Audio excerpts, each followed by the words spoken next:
उड़ो ऊंचा।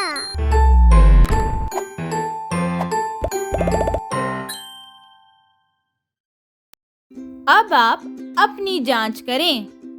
इन तस्वीरों को गौर से देखें और बताएं कि इनमें से कौन सा लफ्ज बे से शुरू हो रहा है।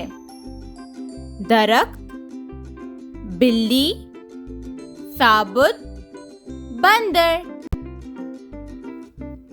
जी हाँ, बिल्ली और बंदर, ये अल्फाज बे से शुरू हो रहे हैं। अब इन तस्वीरों को देखें और बताएं इनमें कौन से अल्फाज में दरमियान में बे की आवाज सुनाई दे रही है। अखबार, बच्चे, अब्बू। बिल्कुल सही, अखबार और अब्बू। इन अल्फाज में बे की आवाज दरमियान में आ रही है। अब इन तस्वीरों को देखें और बताएं इनमें से कौन से अल्फाज बे पर खत्म हो रहे हैं।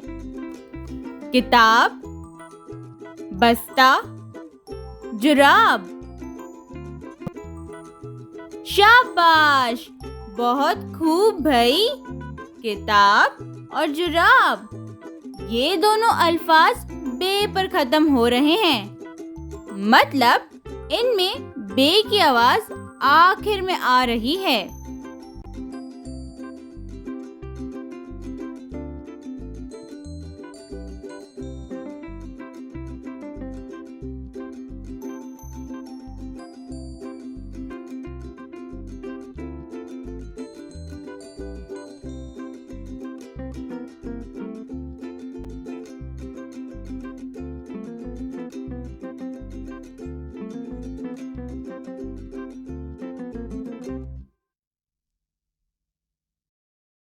Like, share and subscribe.